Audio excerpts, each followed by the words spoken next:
Bonjour et heureux de vous retrouver pour ce nouveau numéro de Hol Hol Challenge. À Hol Hol, on voit souvent les soldats sur le terrain.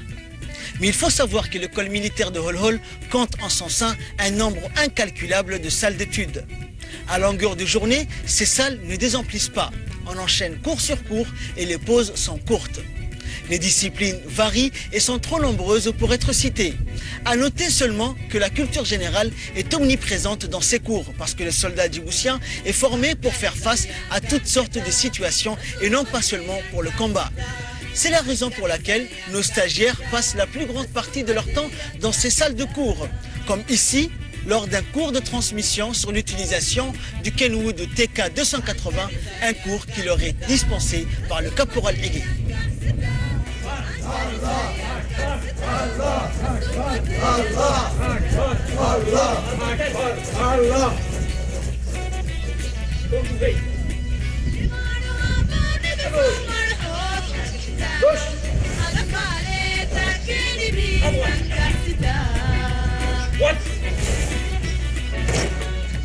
Pivoter par colonne de gauche, pivoter.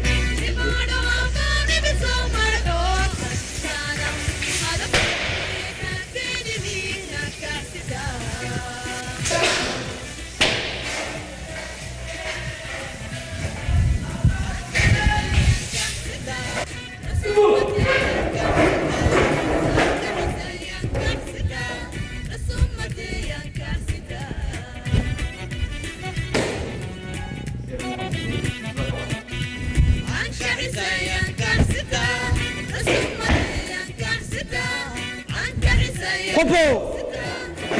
Non. Repos.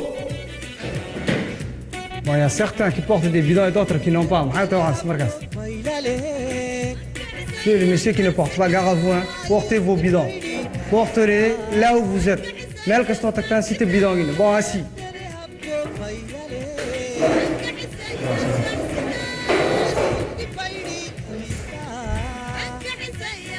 Bon, aujourd'hui, troisième cours de transmission. Les Kenwood TK 280. Donc, c'est quoi les Kenwood? C'est présentation. Le poste Kenwood est un émetteur-récepteur. Comme toute radio, en modulation de fréquence, portatif à la main. Dans ce 12e numéro et à travers notre série de plus en plus palpitante et défiante de Hol Hol Challenge, nous découvrirons essentiellement l'univers de l'enseignement militaire, en vérité riche en contenu de tout genre. Pour entrer de plein pied dans ce volet éducatif de Hol Hol Challenge, rendons-nous dans la salle de cours avec le caporal Higué pour un cours magistral sur la transmission intitulé « Savoir utiliser le Kenwood TK 280 ». Est-ce que c'est clair? Pour l'ensemble, les gars. Repos. Repos. Vos. Rassemblement dehors. Enfin bref, Hol Hol Challenge poursuit son petit bonhomme de chemin. Avant de parler de salut réglementaire vis-à-vis d'un supérieur hiérarchique, marquant une pause avec une plage de publicité.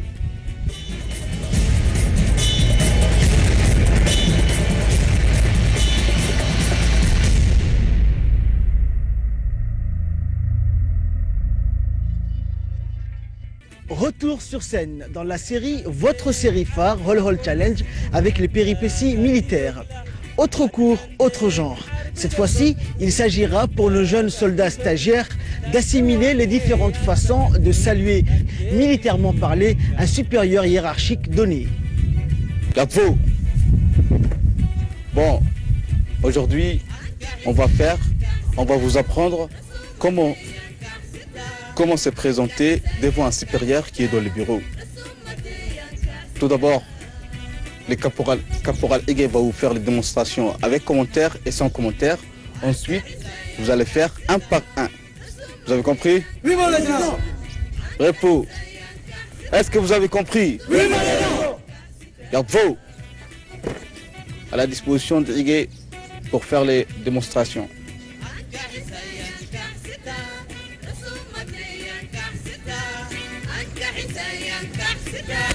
رسومتي Là, sur les images, nous voyons par exemple comment se présenter à un supérieur assis derrière son bureau. Et c'est encore une fois notre jeune instructeur, le caporal Higuet, qui a changé de tenue pour l'occasion de faire une démonstration de visu, commentée et non commentée selon la situation. Ensuite, il a été procédé à une démonstration effective avec un vrai supérieur hiérarchique en la personne du lieutenant Sumbulu, se trouvant dans la salle de réunion, une mise en pratique donc venant à point nommé. Pour clore le tout en beauté et en vue d'une illustration réelle, nos 11 stagiaires soldats sont passés en file indienne, un par un, pour essayer à tour de rôle de reproduire d'une manière adéquate le dit salut militaire réglementaire, toujours devant le jeune lieutenant Sumbulu, un officier toujours calme et posé.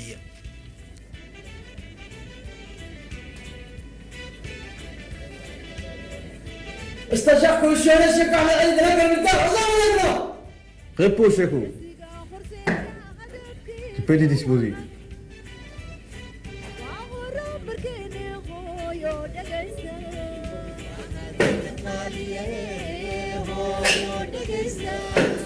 C'est bien. Entrez.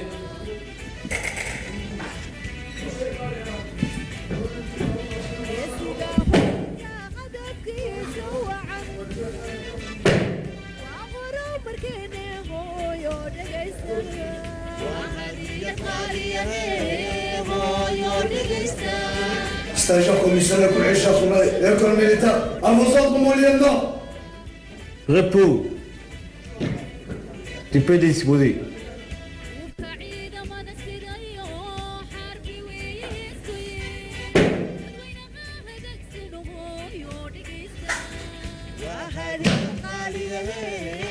Entrez.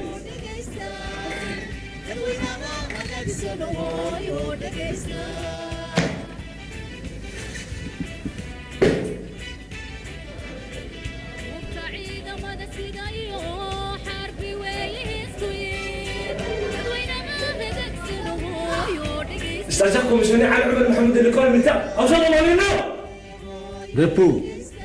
C'est bien, tu peux te disposer.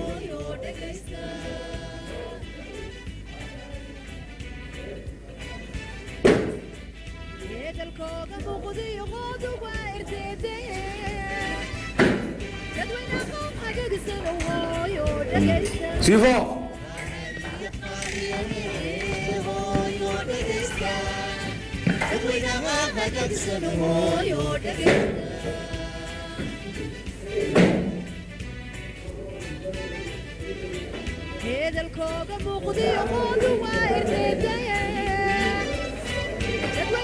Stagiaire commissionné Mohamed Oumar de l'école militaire. À vos ordres, mon lieutenant. Repos. C'est bon, tu peux te disposer.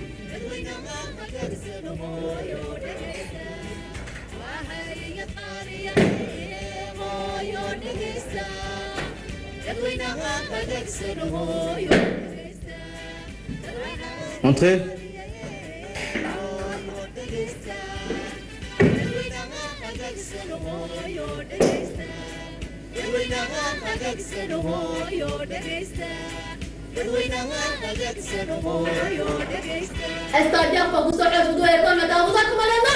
Repos, Fardos. Tu peux te disposer.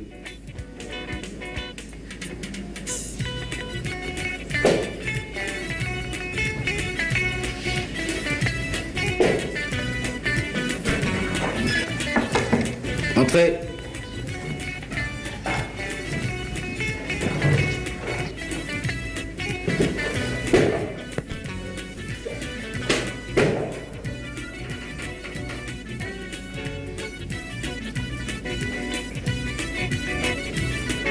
Stagiaire Hamza Saromar de l'école militaire. À vos ordres, mon lieutenant.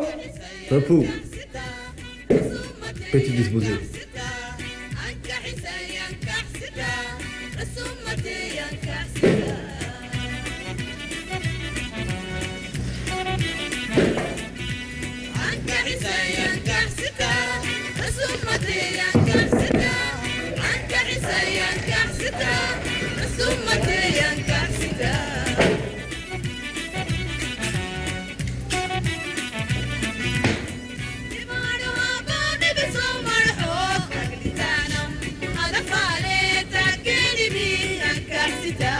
C'est-à-dire fonctionner de l'école militaire en faisant le lieutenant. Repos. Bon, tu peux te disposer. Non, tu récompenses. C'est beau, gars. Quoi, dit?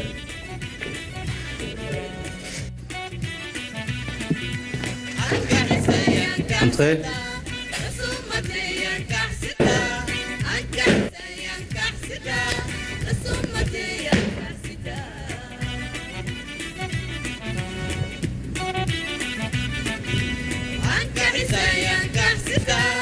C'est-à-dire fonctionner de l'école militaire en faisant le lieutenant. Repos. C'est bon, tu peux te disposer.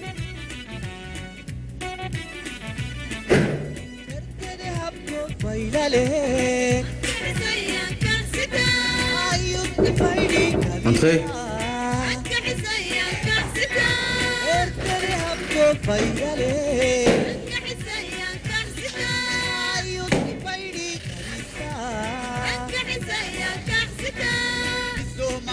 C'est-à-dire commissionné Abdelabi de l'école militaire à vos ordres, mon lieutenant.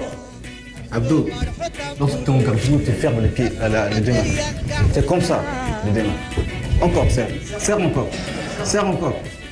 Voilà, tu recommences, tu viens me voir comme ça. Entrez.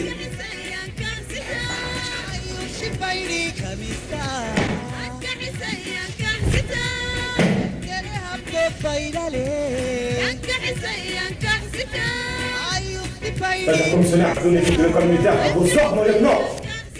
Repos. Peux te disposer. Serre les mains.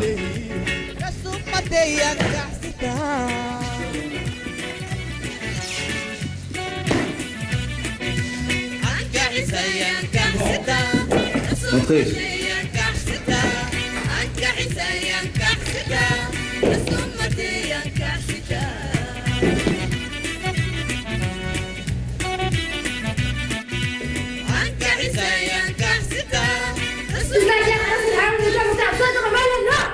Repos.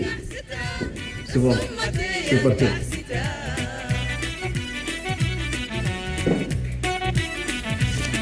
T'as mal fait les salis, Araksan. On ferme la main lorsqu'on fait les salis, comme ça. Regarde-moi. On n'ouvre pas les doigts. On ferme les doigts. On descend avec dynamisme. Entrez.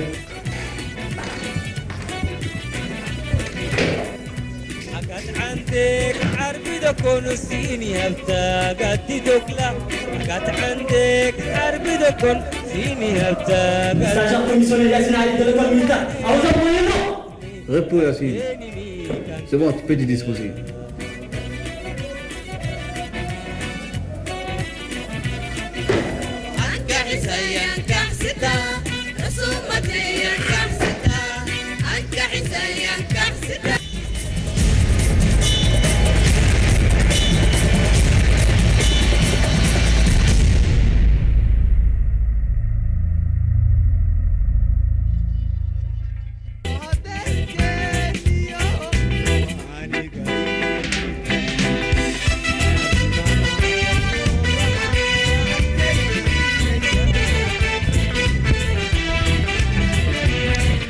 Moi aussi, je me mets au pas militaire. Et oui, nous entrons de plein fouet dans ce dernier volet avec 11 jeunes futurs soldats en progression qui, dans ce fin de numéro, vont apprendre à chanter avec le sergent Elmi. Et pas n'importe quel chant, ce sont des chants militaires qu'il faut coûte que coûte maîtriser. D'abord, c'est le sergent Elmi qui donne l'exemple en fredonnant a cappella la chanson nationale patriotique en langue somalie, tout en marquant les pas. Le titre phare étant en Somalie Dabla Arsan Banahay. Traduction, je suis un militaire en armes assermenté. Bref, laissons place à l'ambiance sur le terrain pour déguster ensemble et seulement dans Hol Hol Challenge et au rythme des pas militairement saccadés, ces chants qui vous donnent la chair de poule et vous remontent au cœur les souvenirs des batailles menées pour atteindre une souveraineté bel et bien réelle et une liberté qui nous permet aujourd'hui de vivre cet événement sous forme de chants militaires. Un cours de chant prodigué par notre aimable sergent Elmi et qui clôture de la manière la plus belle ce 12e périple de Hol Hol Challenge.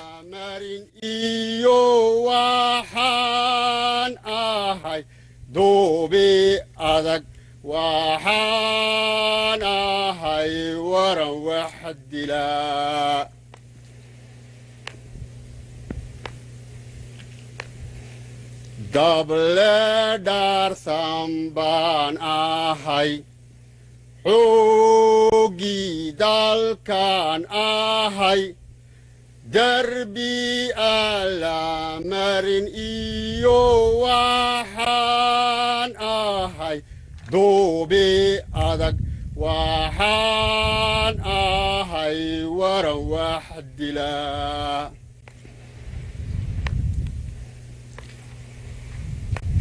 Dabko olalayan dalam idahda Daljirkan baqaynine Dibulaban banahay Wadnahaygu dalaw iyo ما يقانو ديجي حا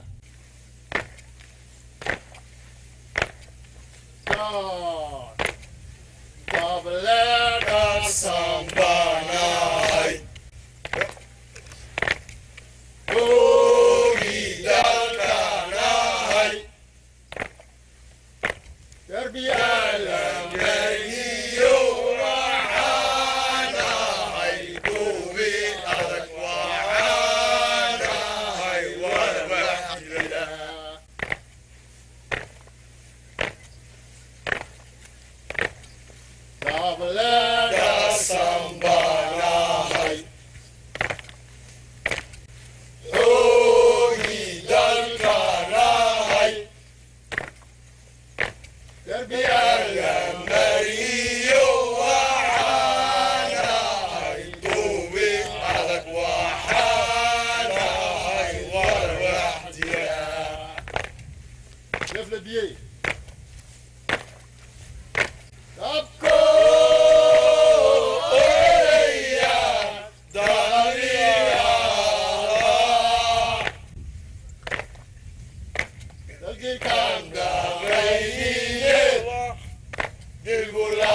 C'est le chat, attention pour s'arrêter.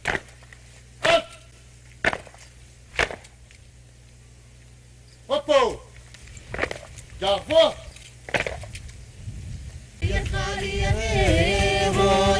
intiina badan waa iminka waa soo ronaanaysiin laakiin marka ugu horeysa wuu yimaadaa ereerku kolka dambana waa la isla helaa nabadda kuma soo dhalina waa la bartaa waanad baran doonti qopo gafo zegni dabas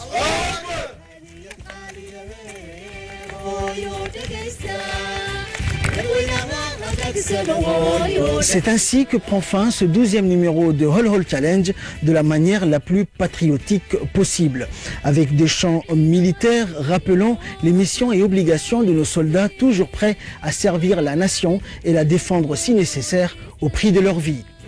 Tout soldat digne de ce nom, nous dit la chanson, doit respecter ses engagements et ne doit en aucun moment faillir à sa mission. Voilà brièvement résumé la traduction des paroles si bien chantées par le sergent Elmi et nos 11 jeunes soldats de Hol Hol Challenge que vous aurez certainement le plaisir de retrouver pour une 13e livraison au rythme d'une marche commando de nuit. En attendant, portez-vous bien et à très bientôt.